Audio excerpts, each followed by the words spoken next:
Hello everyone, আশা করব সবাই ভালো আছেন, সুস্থ আছেন।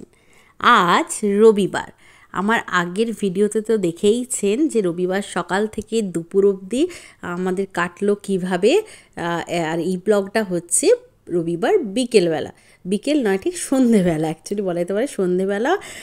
আমরা একটু ঘুরতে তো বেরোই রবিবার হলেই কোথাও না কোথাও, তাই বেরোবো রাহিকে নিয়ে। এই যে রাহিকে রেডি করে দিয়েছি। রাহি এবার বলছে হেয়ার ব্যান্ড পরবে, তা না ও চুজ করছে যে কোন হেয়ার ব্যান্ডটা পরবে। ওকে বলেছি তুই তাহলে দেখে নে, তোর যেটা ইচ্ছে তুই পর, দেখ তুই জামার সাথে কীভাবে ম্যাচিং করবি। কারণ আর এখানে যতগুলোই হেয়ার ব্যান্ড আছে সবগুলোই কিন্তু দেখলাম ও ড্রেসের সাথে যাচ্ছে, কারণ ড্রেসটা তো বেশ কালারফুল, অনেক কালারই আছে, মাল্টি কালার, এই জন্য সুবিধে। হেয়ার ব্যান্ডটা পরাচ্ছিলামই না, বিকজ আমরা তো বাইকে যাই, সো হেলমেট পরবে, রাহি হেলমেট পরাবো, শুধু শুধু আবার তখন হেয়ার ব্যান্ডটা খুলে আমাকে ব্যাগে রাখতে হবে।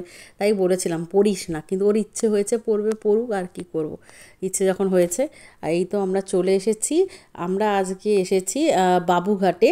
অ্যাকচুয়ালি আমাদের বেরোতে আজকে লেট হয়ে গেছে, অনেকটাই লেট হয়ে গেছে, তাই ভেবেছিলাম পাশেই তাহলে আমরা সন্তোষ মিত্র স্কোয়ার বা কলেজ স্কোয়ার এখানেই যাব, পাশাপাশি একটু ঘুরে চলে আসবো। কারণ বেরোতে লেট হয়েছে বলতে ওরা বাবা মেয়ে খুব ঘুমিয়েছে সারা দুপুর সন্ধে, মানে অনেকক্ষণ ধরে ঘুমিয়েছে। আমি সন্ধে দিয়ে চলে এসেছি, তারপরও ডাকছি, ওরা ওঠেইনি। তারপরে আমি রেডি হয়ে গিয়েছি, দেন ওরা উঠলো, তাই একটু লেট হয়ে গেছে। তারপরে এই বাবুঘাটে এলাম। এখানে কিন্তু আমি কখনো আসিনি। এমনিতে এই গঙ্গার ঘাটে অনেক জায়গাতে এসেছি, কিন্তু এখানে প্রপার এই যে বাবুঘাটে ব্রিজে কখনো আসিনি। বেশ ভালো লাগলো এই ব্রিজের উপর দিয়ে হাঁটতে, মানে এত লাইটিং আছে এখানে, সবাই দেখুন ফটোশ্যুট করছে। তো খুব ভালো লাগছে জায়গাটা ঘুরে ঘুরে দেখতে। আর এই গঙ্গা দেখতে রাহি তো বায়না শুরু হয়ে গেছে নৌকা দেখেই, যে চলো চলো পাপা চলো নৌকায় চড়বো। এই দেখুন একটু জল কমে গেছে, চড়া পড়ে গেছে দিকটা, শুধু বায়না করছে চলো চলো। কারণ ও আবার বলছে যে ওর বাবা বোঝাচ্ছে যে সন্ধেবেলা না না সবাই ওই পাড়ে চলে যাবে, এই পাড়ে তো আর আসতে পারবো না। বলছে না ওটা তো অনেকেই যাচ্ছে, চলো না চলো না, বায়না করছে। সন্ধেবেলা তো কিছুতেই যাব না, আর ও বাচ্চা তো বায়না করবেই, কিন্তু সব আবদার মেটালে তো আর হবে না সব সময় অলওয়েজ। এই দেখুন সবাই তার ফটো তোলাতেই ব্যস্ত। আমরাও এখানে ফটো তুলেছিলাম দাঁড়িয়ে, বেশ ভালোই লাগছিল এখানে। তারপরে এখানে দেখুন ভেতর দিকটায় যত ঢুকছি আরও গাছপালায় ভরা, মানে এত ভালো লাগছে সামনের ভিউটা যে কি বলবো, সামনে থেকে না দেখলে বোঝা যায় না, খুব ভালো লাগছিল। এরপরে আমরা এই নিচে নামছি, নিচে নেমে আবার এখান থেকে দেখছি গঙ্গা, খুব ভালো লাগছিল এখানে দাঁড়িয়ে থাকতে। তারপরে ভাবলাম বসার যখন জায়গা আছে, এই যে এখানে গিয়ে একটু বসি বলে এখানে একটু বসলাম। আর বাবা কি বসবো, একটু বসতে না বসতেই উঠিয়ে দিল। মানে অ্যাকচুয়ালি এটা 8টা অবধি খোলা থাকে, আমরা তো প্রায় 7:30টার দিক করে বেরিয়েছিলাম, তারপরে 8টা বেজে গেছে, তা না উঠিয়ে দিল। তা না আবার ব্যাক করছি ব্রিজ ধরেই হেঁটে হেঁটে। বেশ ভালোই লাগলো নতুন জায়গায় এসে। এসব জায়গায় বেশ আরও তাড়াতাড়ি যদি বিকেলবেলা থেকে আসা যায় তবে তো আরও ভালো লাগবে। তবে এখানে এই যে হাওয়াটা দিচ্ছিল না, গঙ্গার ধারে বসে এই যে হাওয়াটা দিচ্ছিল, একটু দাঁড়িয়েছিলাম, এত ভালো লাগছিল যে কি বলবো। এই জন্যে আর কি আরও একটু বেশি টাইম থাকা গেলে খুবই ভালো লাগতো। আর এই দেখুন পাশ দিয়ে ট্রেন যাচ্ছে, ট্রেন দেখতে পেয়ে গেল রাহির আর কি চাই, ও নৌকা দেখতে পেলো, ট্রেন দেখতে পেলো, রাহি এতেই খুশি। তারপরে আমরা এবার বেরোবো এখান থেকে বেরিয়ে এবার বাড়ির পথে যাচ্ছি। এরপরে এই দেখুন এখান থেকে ভিক্টোরিয়া দেখতে পেলাম বলে বাইকে বসে বসে আর নামিনি, ওখান থেকে জাস্ট একটা ক্লিক নিলাম।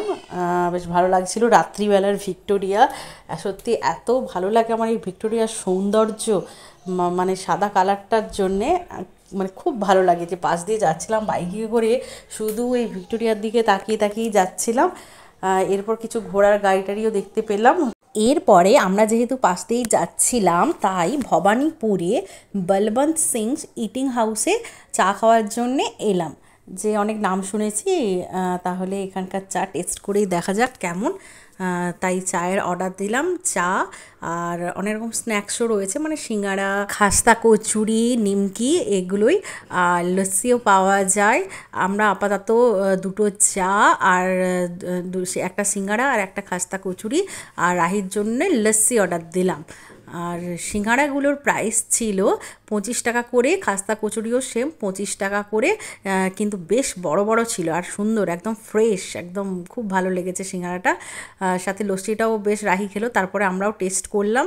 লস্যিটাও খুব ভালো, একদম গাঢ় দইয়ের একদম, আর টেস্টটাও খুব ভালো ছিল। আর চাগুলো দেখুন, চাও মাটির ভাঁড়ে করে, চাগুলো কিন্তু বেশ বড় বড় ভাঁড়ে দিচ্ছে।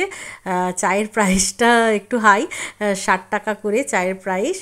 আর লস্যিটা এই যে মাটির ভাঁড়ে দিয়েছে, এটা আমার খুব ভালো লেগেছে। সবসময় তো গ্লাসেই খাই সাধারণত, মাটির ভাঁড়ে দেওয়াতে ভালো লেগেছে। রাহি আবার একটু ফেলেও দিয়েছে, এই আর কি। রাহিও খুব এনজয় করে খেয়েছে, রাহিও একটু সিঙ্গাড়া টেস্ট করলো। চাটা কিন্তু খুব ভালো ছিল, মানে পরিমাণও যেমন ছিল, সাথে টেস্টটাও খুব ভালো ছিল। লস্যির প্রাইস ছিল 100 টাকা করে। আপনারা কখনো এদিকে এলে অবশ্যই চা সিঙ্গাড়াটা টেস্ট করবেন, খুবই ভালো লাগবে, লস্যিটাও সাথে। তাহলে বন্ধুরা, আজকের মতো ব্লগটা এখানে শেষ করছি। আর ভালো লাগলে অবশ্যই একটা লাইক দিয়ে দেবেন আর শেয়ার করে দেবেন। আর আমার চ্যানেলে যদি কেউ নতুন এসে থাকেন, তাহলে চ্যানেলটিকে অবশ্যই সাবস্ক্রাইব করে পাশের বেল আইকনটা ক্লিক করে দেবেন।